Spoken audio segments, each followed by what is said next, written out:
Hello, welcome, creatures of the night, to another episode of the Macabre Maiden Metalcast, where the riffs are heavy and the vibes are darker than your eyeliner at midnight.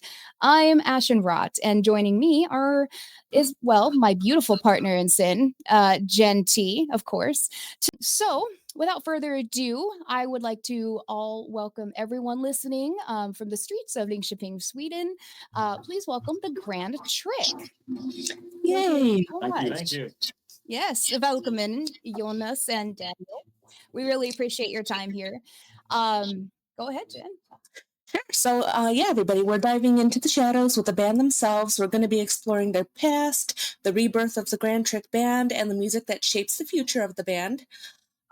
Very excited to talk to you both today. Again, thank you so much for joining us. Thank Thank you. you.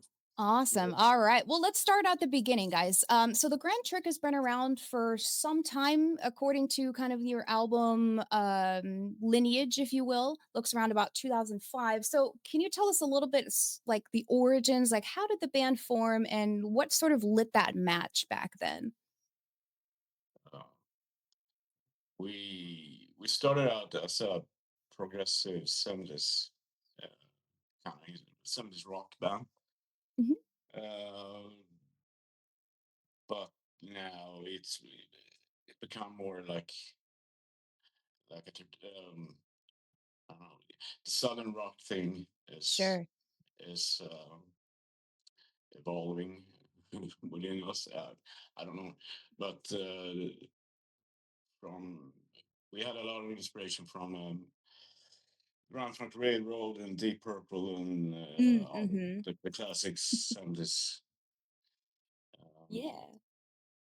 Yeah, it all started basically as a retro rock band, Mm-hmm. Mm-hmm. and we kind of joined the first Swedish wave, not the first, but was a new thing, the retro rock, and we had a label back then, Transubstance Record, and we were like their 10th release. Mm, nice. So very we were from the beginning the 70s retro rock scene in Sweden. Nice. Nice. Uh, Yeah. and with giants, it's Led Zeppelin, Deep Purple, Black Sabbath, and so on. That kind of inspiration we had back then. Still, we have, but Mhm. it has we developed. we kind of grew tired of making songs that are like 15, 16 minutes long and a million riffs, and Sure. we wanted to go back to somewhat traditional. Even I'm very inspired, but I like country music, and it's the simple, not simple in a bad way, but you know like 3 or 4 minute songs with a lot of song melody, as opposed to the guitar parts and long solos, and it's keep it short and sweet. That's what and that's why we started looking towards the southern rock, because Sure. it the southern rock elements, or the mode and the feeling, Mhm. even if you can't hear it right now in the new song, Mhm. it has always been there, but Mhm. we played more like for progressive rock, but now it's more the core to what we are always been Sure. about, I think. Yeah, yeah, There is definitely. a certain mood that we are trying to catch, and The dark and scary and depressing. yeah, Yeah, I uh, definitely got that vibe with your recent song that came out, which was Left in Despair. Mhm. Also, I really enjoyed that music video, going off script a tiny little bit. It was a really cool music video. It kind of gave me that like 80s horror type vibe that yeah, I really was diving into, and I'm like, yes, those are like my blockbuster days. I could go in and rent the video. and be really excited to go home and watch it. So that's what it gave me, and I really liked it. So for those of you listening, go ahead and go listen to that on YouTube. So that came out pretty recently too. We'll talk about that a little bit more. But yeah, definitely, that's awesome. It's funny you mentioned that because Jen was literally talking before we got here about the Deep Purple vibe. I was listening to your album. Was it the Decadent session? And I was like, this sounds a lot like Deep Purple. It's like really giving like those vibes. And I was just kind of like talking to them through that a little bit. So I'm glad you guys mentioned that and validated that. Yeah, Yeah. that was the first thing she said when she got in here. It was like, guys, this sort of sounds like Deep Purple. It's Um, great. Well, good job, yeah. Jen. I like my 70s rock. What can I say? There's Um, nothing wrong with that. Yeah, um, still we got the roots in the 70s rock music. So Oh, yeah. I think it's a great era of music, so I'm totally for it. I'm absolutely here for it. But like along those lines, I know you said you're going more into like the exploring more of the progressive and the southern. Are there any outside of the 70s genre, any other bands that you guys drive inspo from? Uh, I, when it comes to southern rock, or maybe I like Bow and Hand a lot.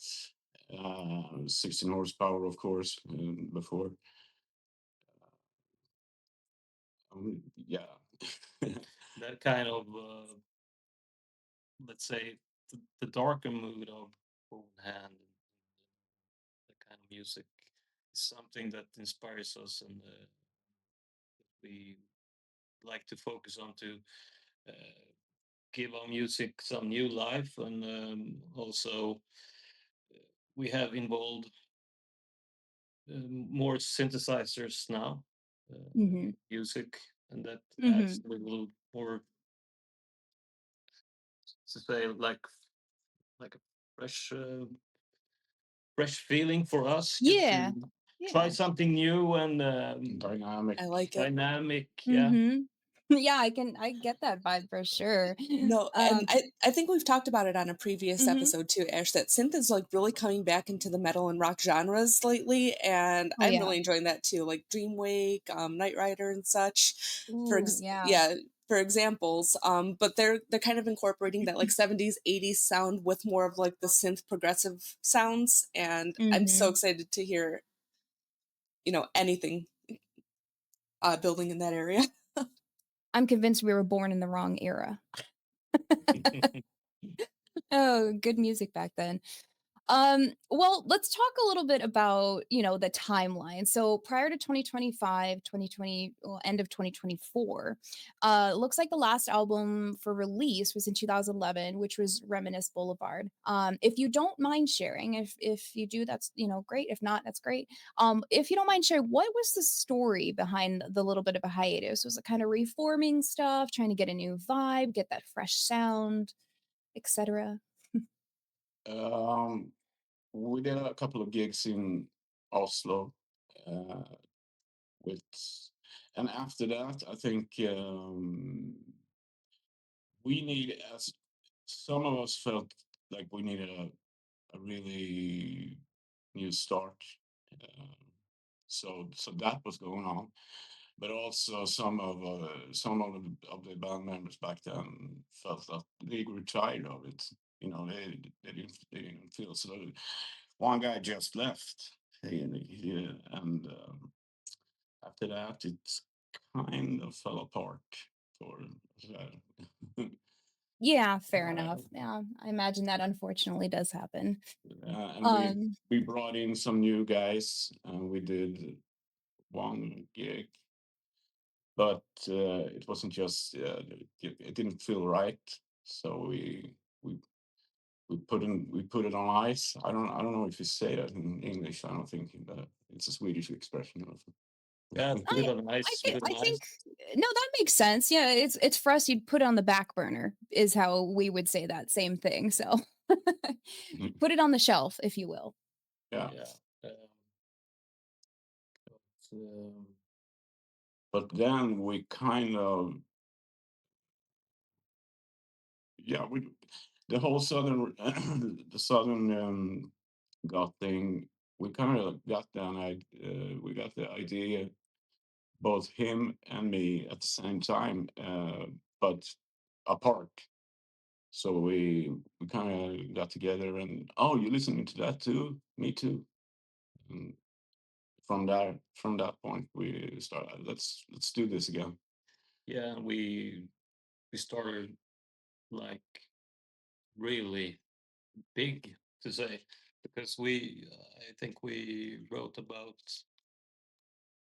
we have a lot of songs unreleased, so we just have to go Nice. to our little Like little 25 box. songs. Yeah. Oh wow. You So got a whole album ready. Right. yeah, 2 or 3 albums actually, but Yeah. But it was kind of weird because when we presented the songs to each other, it was like, "Oh, you're writing that stuff too." It's kind of I did that kind of song too, and we bounced ideas, and we realized it was we thought the same. That's awesome. So when you I like guys that. when you mentioned like you're along that same line and writing that too, was it more along the lines of just like the sound of the music, or were you guys like in sync with the lyrics and everything too, and like the general feeling of the music? the general feeling, I think we That's have awesome. grown up together. We met in like high school or something, so we have always been into same music. In the beginning, we were into black metal, and that's kind of things that comes back to us in our rock music as well. The darkness and the Yeah, black metal ruined my life. No, so, I think kind of piggybacking off a little bit of what Jen was saying is, what we kind of already went over, like what the new era of the Grand Trick looks like. And with all those songs coming up, I was going to ask anyways, so I'll just going to segue into that. With all of the music you've written, what is the future going to look like for you guys? Are you planning on releasing a lot next or next couple years? Like, what do you think your timeline's going to be? we, we need to get a guy on mandolin, I think, or a banjo. yeah, to Okay. really settle the Southern Gothic mood. Because we can't go around and say that we play Southern Goth and not have a guy on mandolin or banjo. Fair. No, but Fair enough. no, but I don't know. We kind of like push this thing harder and then try and uh,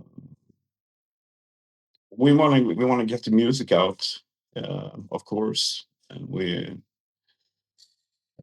planning to release singles. Okay. Nice. Yeah, your So couple singles, by the eventually, way, have been amazing. excuse me. Oh, your last few singles have really been amazing. Oh, thank you. Mhm. No, but More to come. we plan to really bomb the net with a lot of with songs. So you guys should eventually grow tired of us. No, no. But eventually, maybe an album, hopefully a tour. Yeah, Nice. it will eventually um, be like an album or an EP of the singles that we release. But um, for now, it's a good strategy to mark the just one song. Yes, Yeah, yes. Yeah, that's been working really well. I've been looking at some of the stats on like YouTube and stuff like that, for Left in Despair seems to be one of the big popular ones in my opinion, and it's a banger for sure. Like everybody mm, I've introduced it to, they love it. Like my yeah, mom, my husband, like my friends here. Everybody's like, nice, "Yeah, it's got a little nice, something dear. for everyone for sure." It I like it. 100% It's is. it's my favorite for sure, like in my top 2. Oh, thank The you. second one for me is, The Daily Dose. I like that one a lot too. It's nice to Really just kind of vibe catchy to. one. We were debating about the Daily Dose not too long ago, weren't we? Like, Oh, yeah, we were. the first time we listened to it, we were like, we've definitely heard this somewhere before. Mhm. has it been out and around? I know it's been out for a long time, but I'm not sure exactly like where it's made the scenes or like where you might have heard that from. Yeah, it's 2014, right? Yeah, I don't know. Maybe it was. What do you mean that the song reminds of another song, or? I think it's more that we were trying to debate if we'd heard it or not, because I know that there's Yeah. a radio edit. Yeah, So it's a radio edit on that one, and ah, that's. I think Okay. it's have been aired in the US back then. I think so. Huh. It had to be because we all recognized it. We're like, I know this Almost song. right away, I was like, I've definitely heard the song before. Yeah. It was like baffling me. But Let's, on the that, secret is that it's actually a Pearl Jam ripoff. No. Okay, gotcha. As a Seattle native who lives very close to Kurt Cobain's home, I could see that. Oh, Yeah, his home original one is only about 20 minutes from me where I oh live right wow. now. It's okay, yeah, no, cool. it's kind of run down, unfortunately, but you know, a lot of fans show up, you know, every year on his birthday and put like a little shrine or something out there. So yeah, Aw. yeah, Oh, that's our hometown right there, along with Heart also. Oh, heart is so good. Um, Yeah, that's too bad that they let it run down. And I'm sorry, I'm yeah. segueing a little bit No, instead of you're like good. turning it Sorry, into a I went museum. off. No, like down in Alabama, is Hank Williams and Hank Williams Oh, Jr.'s mhm. old house, and they have it turned into a museum now, so you can go visit it anytime you'd like during the business hours. So I'm just like, that's pretty cool. Like That's along the pretty lines cool. of country music and the South. Um, That's awesome. But Hank yeah, the no, Third, I really, I want to mention that. That's a big inspiration for me. Hank the Third, I like his music. nice. yeah, he's a great, brilliant artist for his time. Mhm. Unfortunately, he does a lot of crap. Oh yeah, There's a lot of metal or punk or whatever it is that it sucks. It sucks. yeah, But his country stuff is great. I think. yeah. yeah. The country is great, but you're 100% on brand with that. And like, I know there's like No, a little bit of a nobody wants to rockabilly hear thing. him scream I'm just like, screaming for 3 minutes. yeah. Hank Nobody wants to Jr. hear had a that. little bit of a rockabilly phase, if you weren't sure, or if you didn't know about that, Ash. And it's just like, I 100% agree with that. I've And never it's been a Um, really big weird rockabilly that he sounds exactly like his grandfather. Yeah. he It's so really weird. does. That's a good point. I And never he He really looks really like him too. does. He- 100%. Um, Along those lines, and I guess moving on a little bit, Mhm. going forward in your performances and such, are you guys planning on performing older material, any new songs, or kind of like a mix of both? We kind of do. We kind of did it at last gigs. Mhm. Yeah, but we're not going. The last shows we played the Daily Dome, Oh yeah. EP, Mhm. and the new songs and unreleased songs. Um, but in the future, of course, we might add some older ones as well. Nice. I like to clean up some of the songs on Reminisce Boulevard because I think there's a Mhm. lot of good stuff on that one Yeah. Yeah, with I've been enjoying that one. an American singer. I Yeah, might add. Ooh. The Ooh. singer is from Texas. He's dead now, unfortunately, but Oh, I'm so sorry. he's from Texas. So, Robert Cunningham.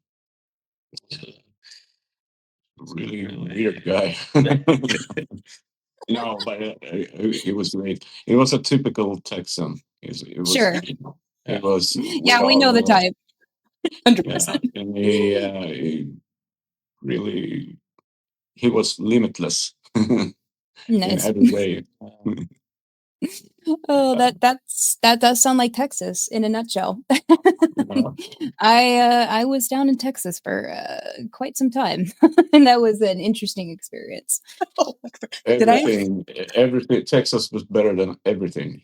He, Yeah. Yeah. he They kept talking think about Texas all the time. they think they're Oh, better than everything. Yeah, It's and so hot there, oh. guys. You have no idea. after Battle a of the while, we were States. like, "So what are you doing here? Go back home." That's too funny.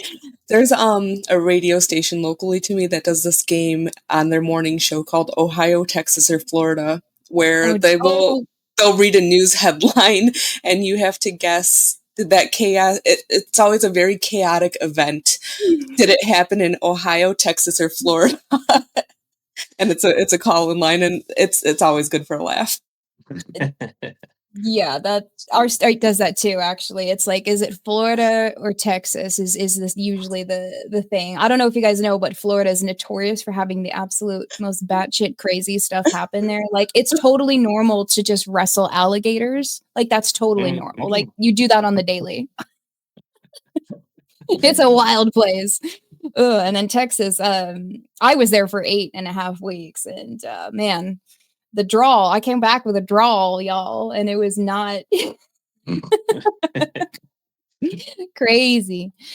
Well, let's move on to a little fun question here. I think would be because we're having fun with this. So, tell me a little bit about like what is your favorite part about playing drums and bass live? Like, what kind of brought you to those instruments specifically?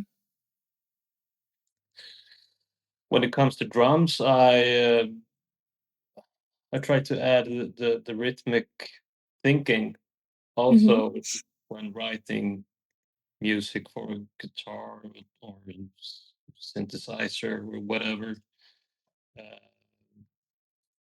because with rhythmic, you add an interesting dimension to music that is uh, taking it to another level.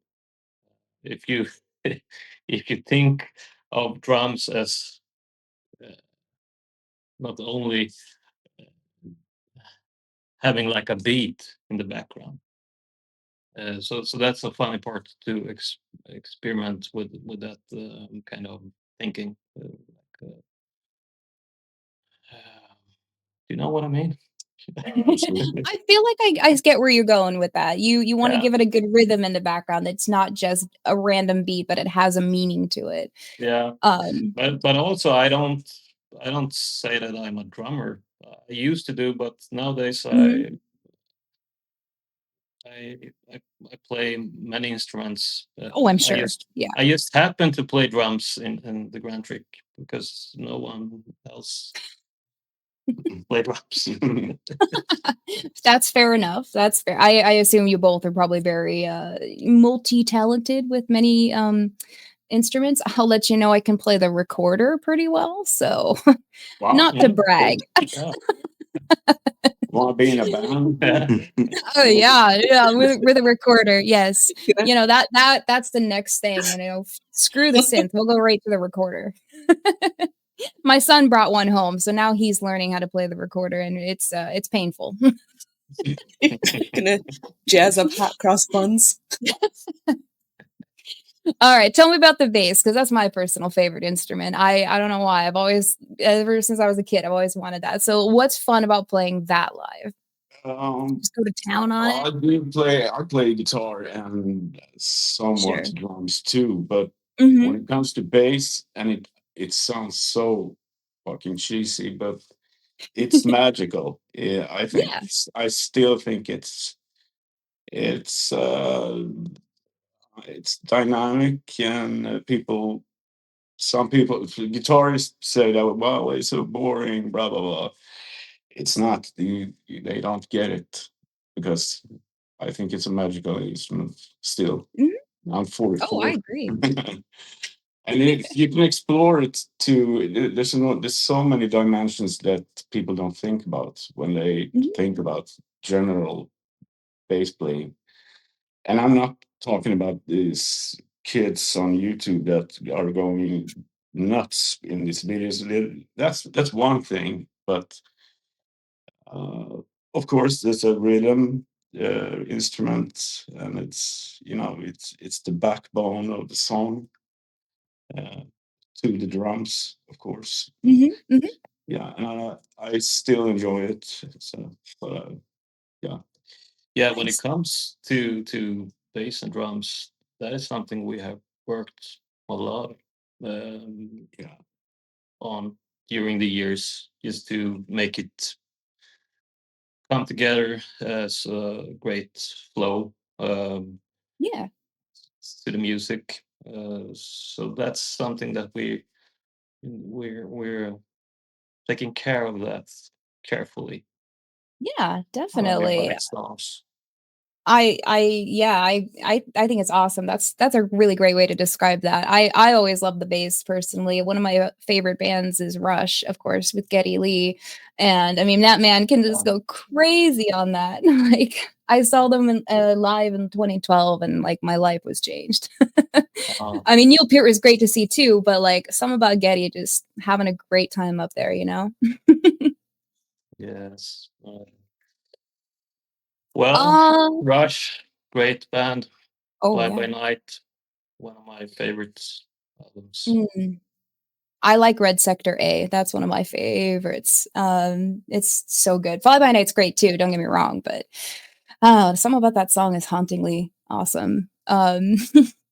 Speaking of cool songs though, you guys kind of already answered this with a little earlier when we were talking about what you're doing with EPs. Do you have anything like soon on the horizon that we could kind of tease for people? Yeah. New song. We have a new song coming out, hopefully pretty soon. The Edge of Honor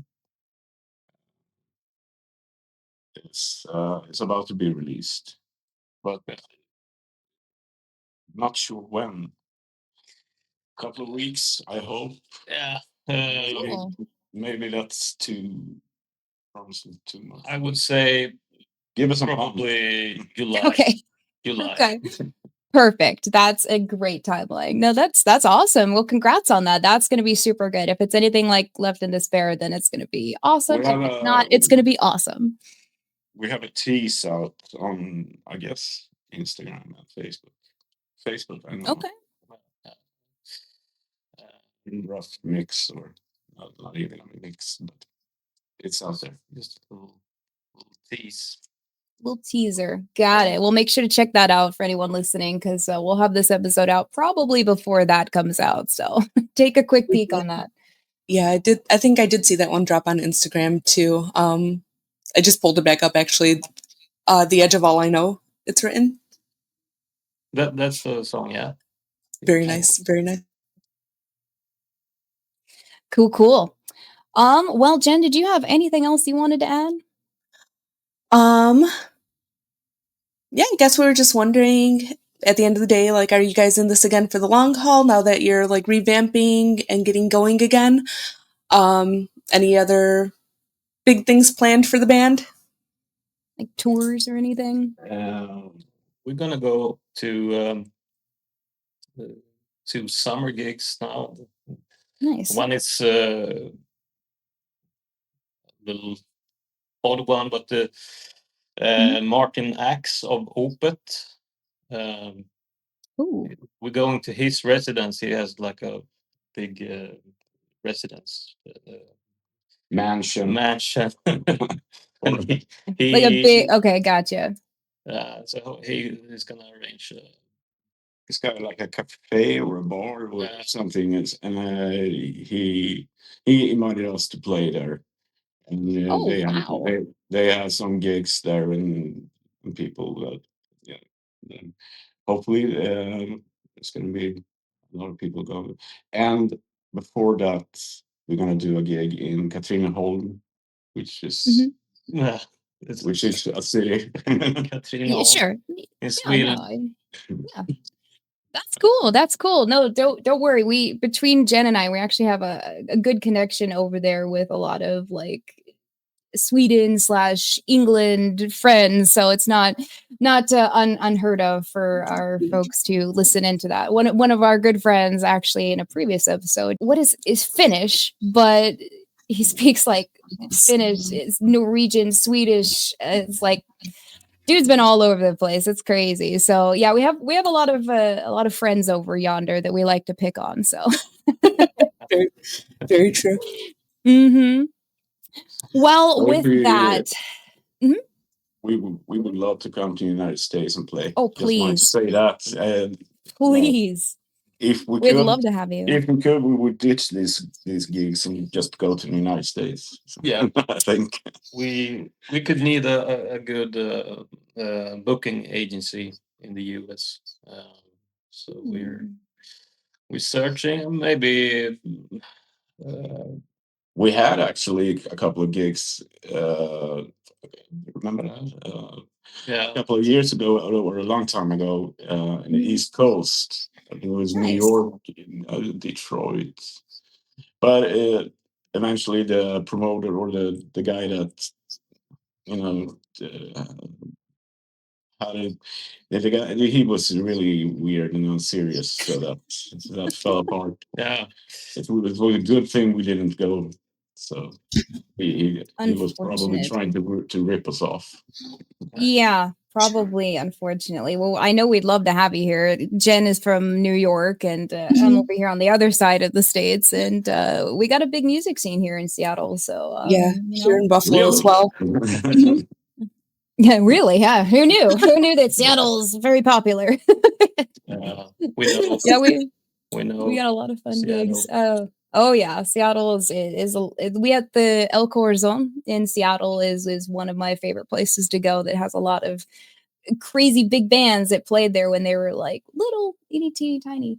And yeah, so come on down. That would be amazing because I myself have become a pretty big fan of you guys, and was so excited that you said yes to this. And I know I've shared the wealth with Jen and Katie and all the rest of our friends, maybe even to much to their annoyance.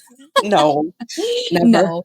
No. It's great. Yeah, I mean, even got the t-shirt. So Oh, nice. yeah, Nice. see? Like I said, I've honestly, since you shared it, definitely digging the sound. Really liking like the 70s vibe, that like Deep Purple vibe that you guys had going with the last album. And then with Left in Despair, the newer like more progressive sound, I'm sorry. You're good.